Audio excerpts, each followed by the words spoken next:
let's talk the New York Football Giants. The schedule got released May 12th. Is that Friday, Thursday of last week? It's now the 16th. I'm a little late to the game. And you've probably heard all the takes. But I'm here to tell you, I'm not going to be this guy that's going to jump on this bandwagon, that the weepy, flooded with tears bandwagon, where we are crying and complaining and whining about how the NFL schedule makers fucked us.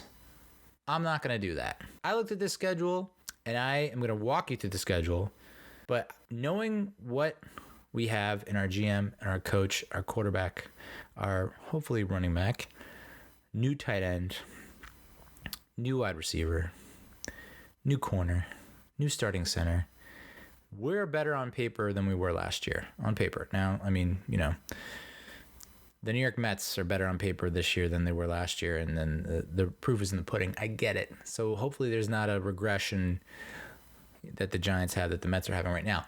But I want to say this. A lot of people saying 8 and 9. A lot of people complaining about all the primetime games, and I know we stink in the primetime. I get it. But it's a new era.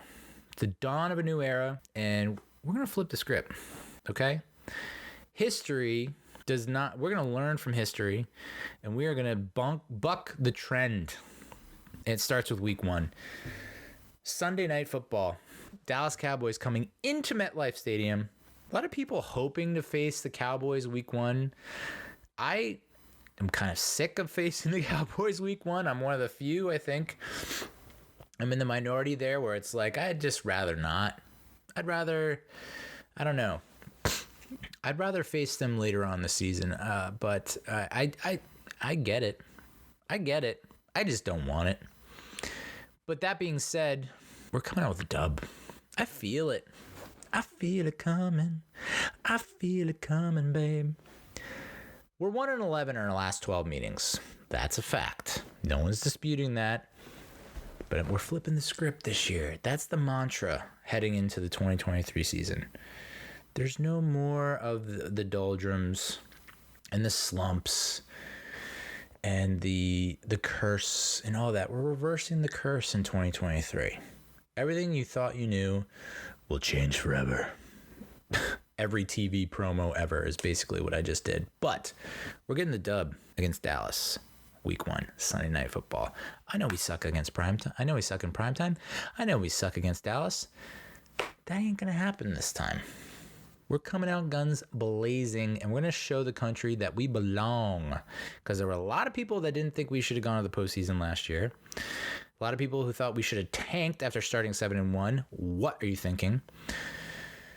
Yes, we had an easier schedule in the first half of the season last year. We had how many times did we go into a game in the second half of the season where I said, we have the second toughest schedule in the league. We have the toughest schedule in the league heading down the stretch.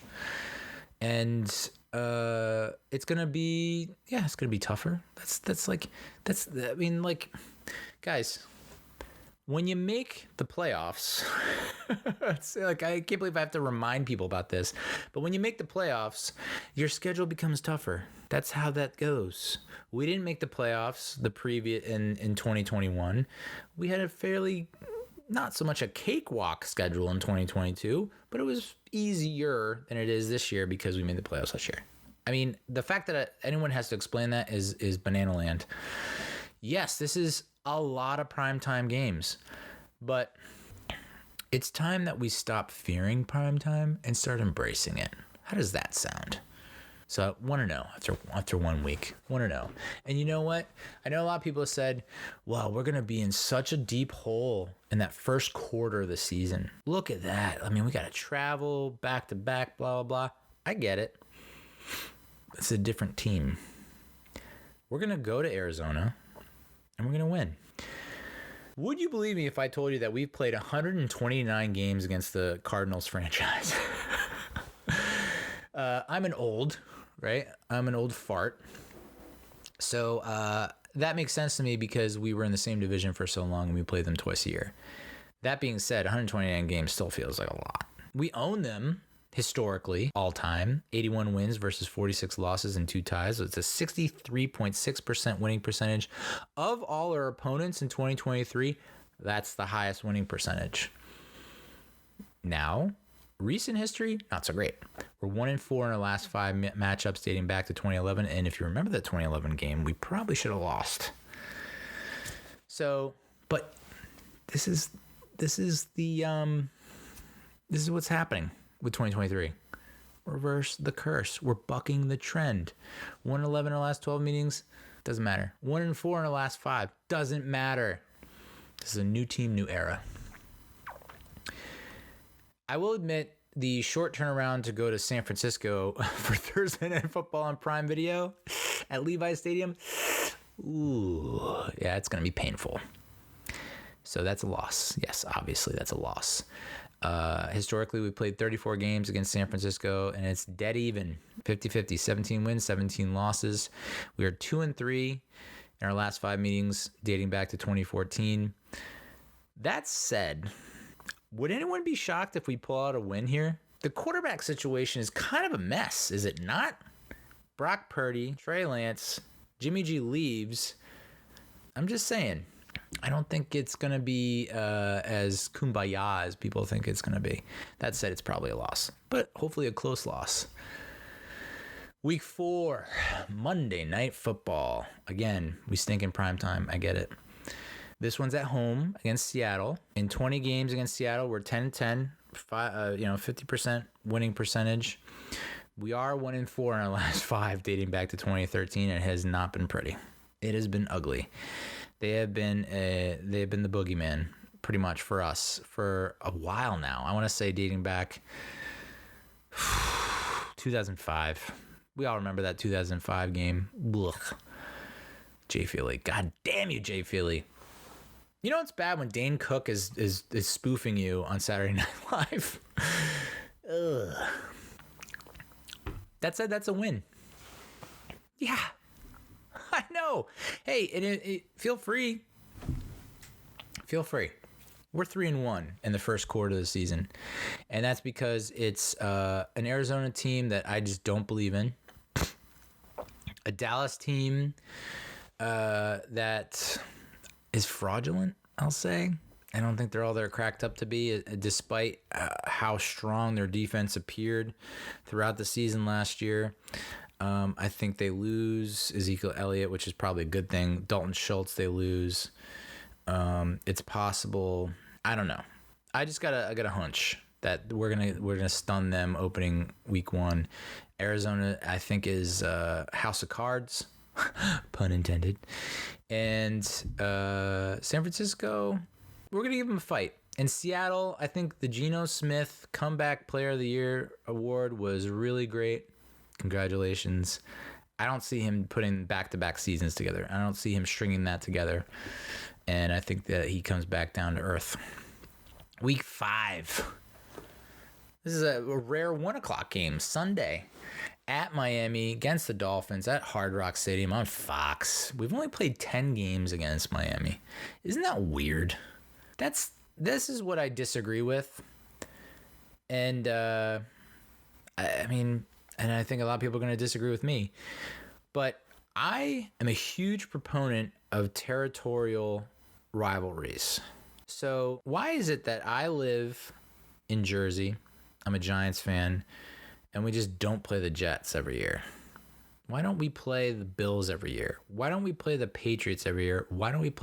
We should be playing the people in our region, the teams in our region every year. And that you think, oh no, like what? Huh? Like, but then conference games, there's still room. We got 17 games, folks. So it's 6 games against your division. You have 4 games against the other East division, AFC East. You got 7 games left. You have 4 of those against NFC teams, 3 against AFC teams. Or if we want to go 5 NFC teams, 2 AFC teams, I'm fine with that too. There's plenty of room to roam. Okay. I want to push for playing the AFC East every year, every freaking year, and I guarantee you're only going to see positives out of that, no negatives. We own the Dolphins historically, by the way. We're 7-3. So that stat I had about the Cardinals, where we have the highest winning percentage of all our opponents, it's actually against the Dolphins. So hopefully you didn't tune out after that. But we're 4-1 in our last 5 games against Miami dating back to 2007.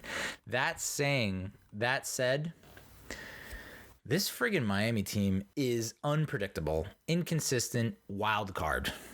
The fact that they at times look pretty bad, the fact that they have Tua, who's like one concussion away from like meeting Bone Thugs and Harmony at the crossroads, but yet taking a third string quarterback into a game against a division rival in the playoffs in Buffalo and giving them the ride of their life and probably being in a position to win if one or two things go differently.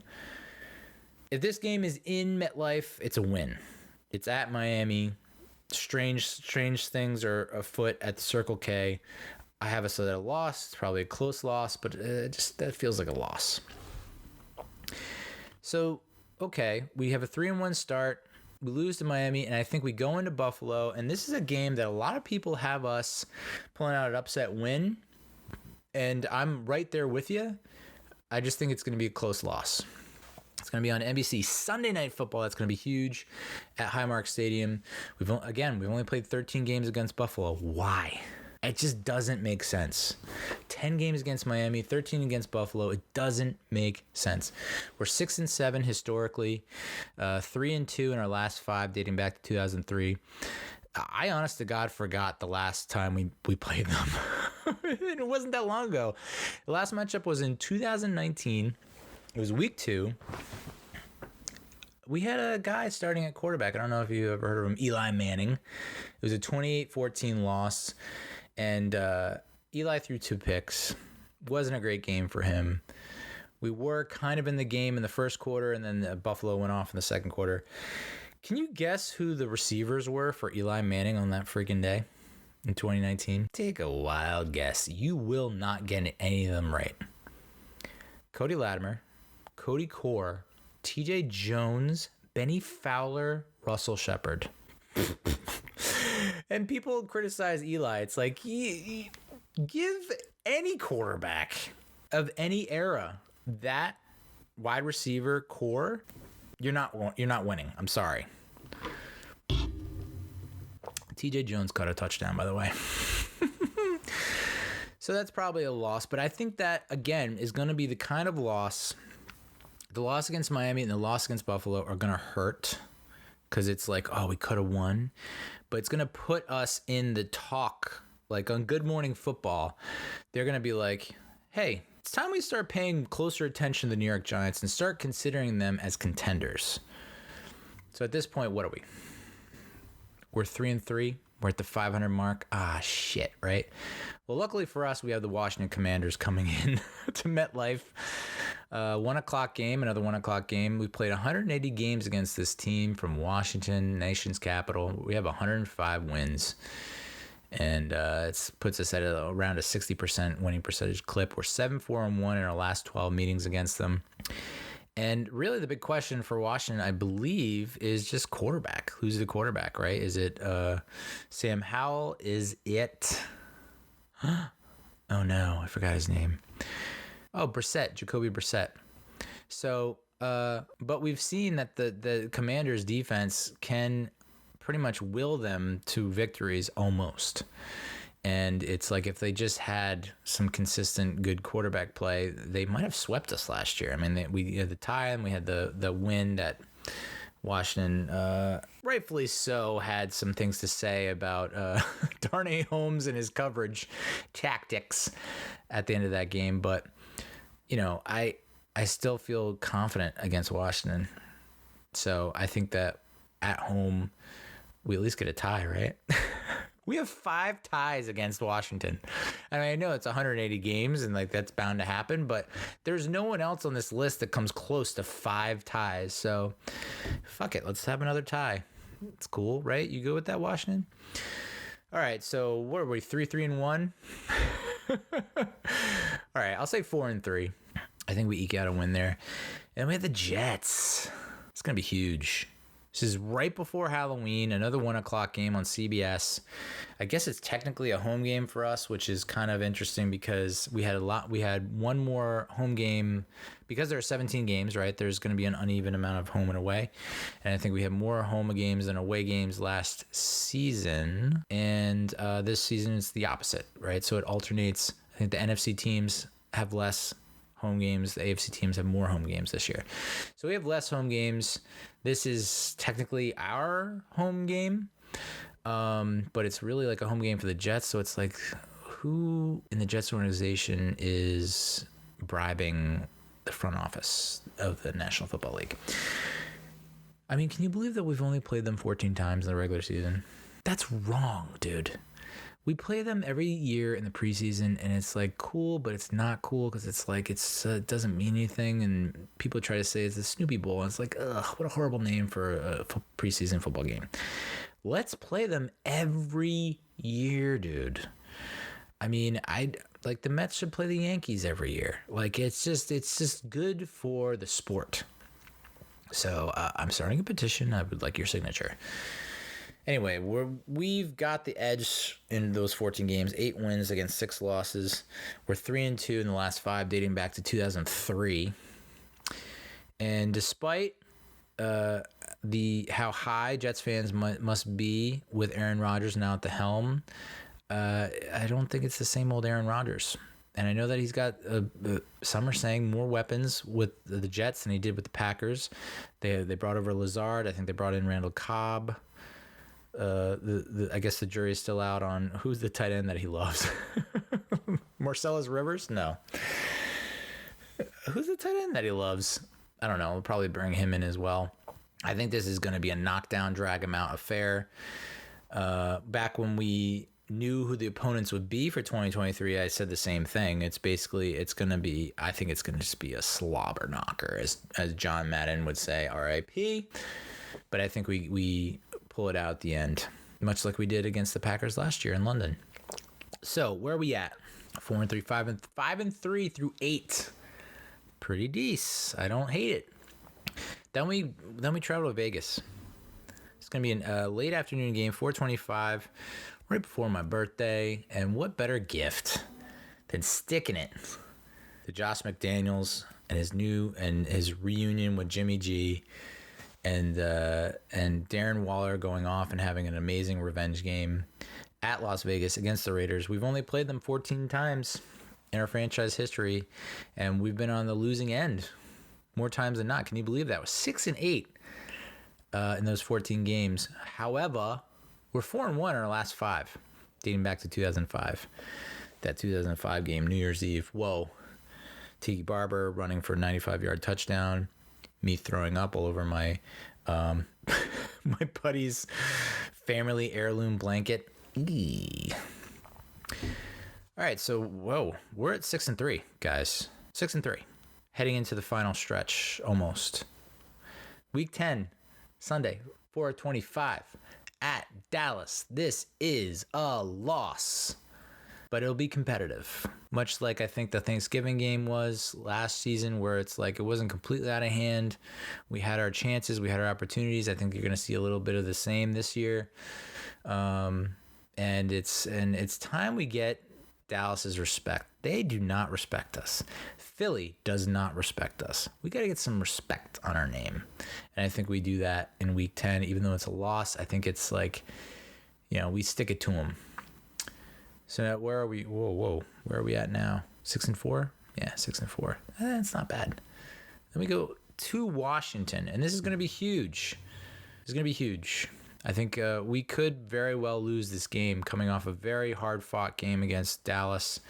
This is a 1 o'clock game on Fox at FedEx Field. Who knows where Washington stands at that point? They could be in shambles, or they could be in contention. I don't know. It's one of those teams where I don't have a very good read on them. History would indicate that they probably, are bungling opportunities to advance and be competitive. But I that defense, man, is so good. And if they could just figure out their quarterback play, it could be a whole new world. But I still think we come out the dub. Yeah, bro. 7-4. Heading into week 12. We're now in the final kind of 4. No, not yet. Oh, boy. We got a home game against the Patriots. And it's the day is Sunday after Thanksgiving. It's a 1 o'clock game at home. We are not good against the Patriots in the regular season. In 11 regular season games, we're 4-7. And we're 1-4 in our last 5 meetings dating back to 2003. What? I mean, there are a few games in there that we probably should have won. I mean, I bring it up every time, but goddamn, Landon Collins, just secure the ball. If we pick off Tom Brady, then we win that game in 2015, and who knows how that season turns out. Anyway, Tom Brady not with the Patriots anymore. Mac Jones, is he the future? Probably not. I don't know. Joe Judge is the quarterback's coach? Yeah. Matt Patricia, I guess, is back in the fold. I don't know. I think they brought back another guy, Nathaniel Hackett, maybe. I don't know. So who knows? I mean, Belichick could turn things around. I'm not expecting this to be a cakewalk or I think this is going to be one of those games where it's going to be tough. Like, it's not going to be easy, but I think we pull it out at the end thanks to our defense. This is going to be a defensive game, and I think our defense, Wink, is gonna dial up something nice and sweet for that ass. And you know what? We're going to unload the chamber.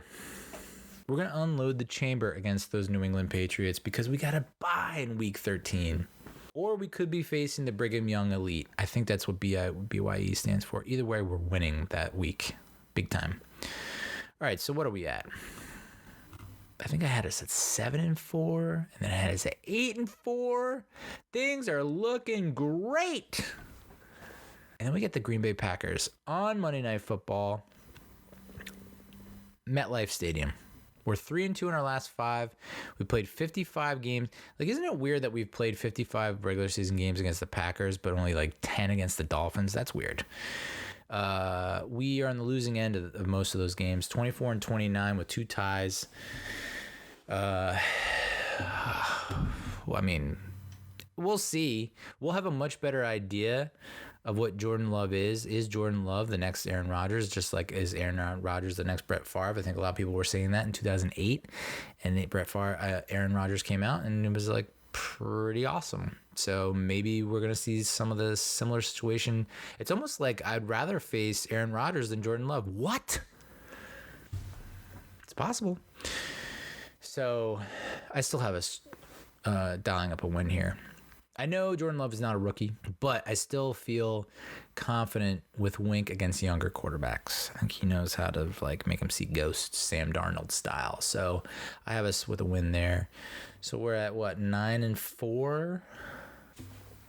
Oh man, we're at 9-4, y'all. And then we go into New Orleans, and I think we lose against the Saints.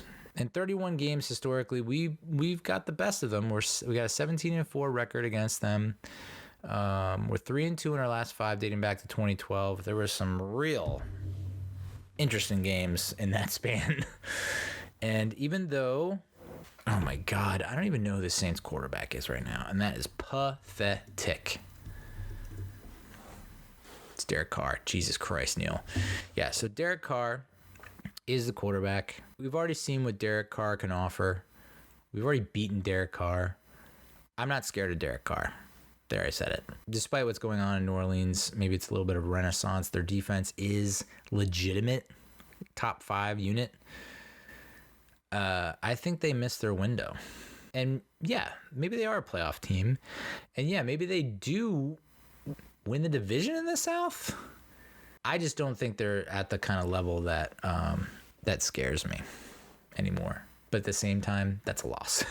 I do think we go in there and we lose. And I think it's a letdown game. You know, I think people, I don't know if we'll be favored, probably not. But I think a lot of Giants fans are thinking that we'll go in there and win because it's Derek Carr and because like maybe that offense is not exactly what it used to be with Drew Brees and Alvin Kamara. You know, I don't know, who knows what's going on with Kamara. But I do think we lose that one. close. You know, I think it'll come down to 1 or 2 plays, but I do think we drop that one. And it'll be a tough one to swallow. It'll be deflating because I think that at that point in the season, we're looking to win the division, and to drop that is going to be a heartbreaker. And it's not going to get any prettier after that, because I think that we do lose at Philly. We play Philly 2 of the 3 final weeks. What the frig? I kind of love it. I kind of love it. I don't know why, but I do like it a lot. So, but we just can't win in Philly. It's a foregone conclusion. We played 178 games historically against this friggin' franchise, and we're 86, 90, and 2. 2-10 in our last 12 meetings, and I refuse to go back further than that. Even though my Eagles fan friend, my F, reminds me every 2 seconds about how atrocious we've been against them for so long. Yeah, it's a Monday. This is the Christmas Day game, 4:30. So Merry Christmas, Giants fans. Make sure you get plenty of eggnog in the system, because this is going to be... But it's a good barometer. This will be a good litmus test. It'll show, okay, are we the 2022 Giants that people said got lucky and favorable schedule and the ball bounced our way and blah, blah, blah? Or are we the 2023 Giants and we are proven winners, we are a proven team, we are contenders? Like, for us to go into Philadelphia and get blown out again, that's going to suck. Let's not have that happen. Let's also not have it like a heart-wrenching loss like we have in so many friggin' games in Philly. But at the same time, like, let's make it close and competitive. That'd be great. Thanks. But that's a loss.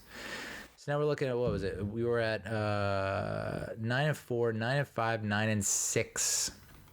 So we're at 9-6, right? Not exactly running away with the division. I don't think that puts us as at the top spot in the division. I think that gives us like the first or second wild card, probably a second wild card. But it's tenuous, right?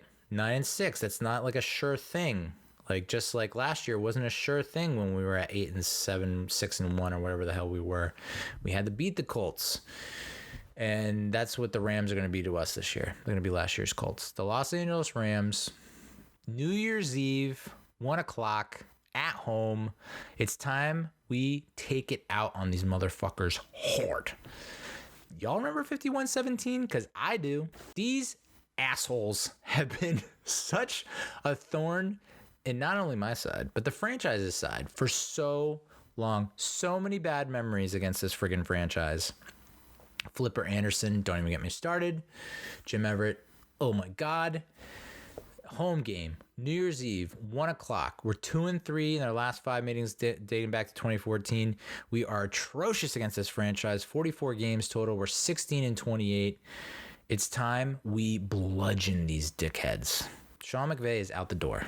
Aaron Donald retired, I think. Cooper Kupp, is he going to be the same after the injury? Matthew Stafford, is he past his prime? Does he even care anymore?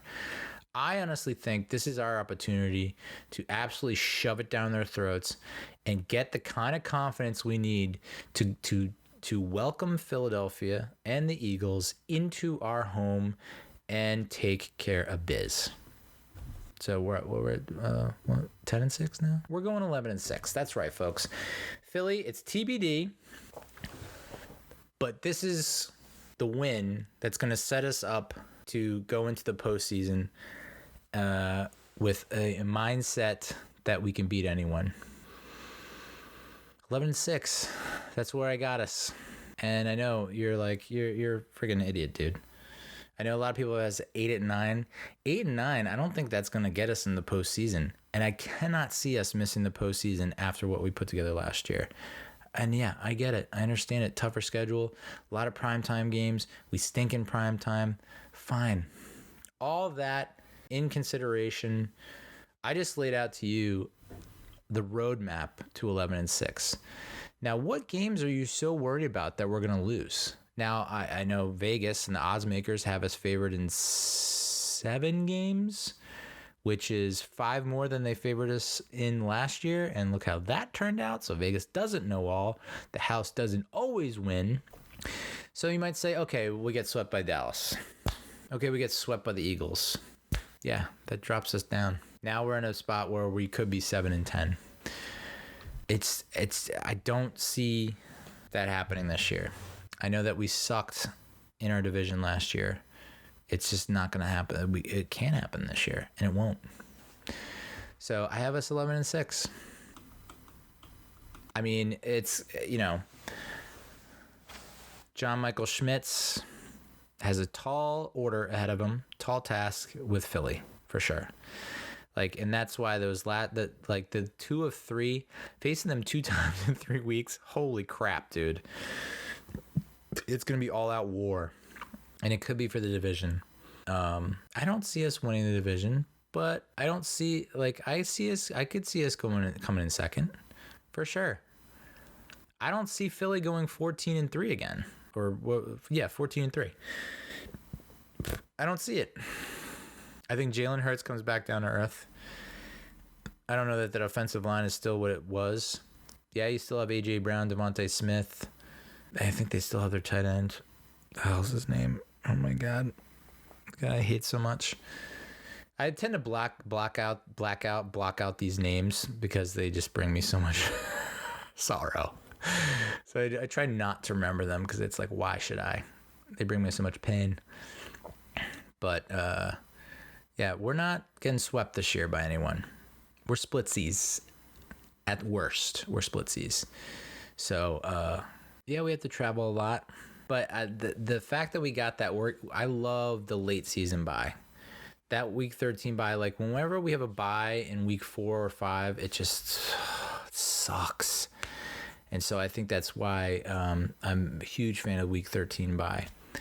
And it's like, what would you rather have? What we had last year, where it's like fairly easier first half of the schedule and then a hellish second half of the schedule? Or would you rather have a knockdown, drag them out first half of the schedule, and then we can lick our wounds and get better for that second half and take that momentum into the postseason? I kind of like getting thrown into the fire that first half, see what you got, and then you can kind of get a better sense of like, okay, we went toe to toe with some of the better teams in the first half, and we came out of it right around 500, and now we know what we have and we know what we got to do in the second half. My God, those if all goes according to plan and if all things happen like I just said, that last Christmas through New Year's, the week after New Year's, those 3 weeks are going to be insane in the membrane.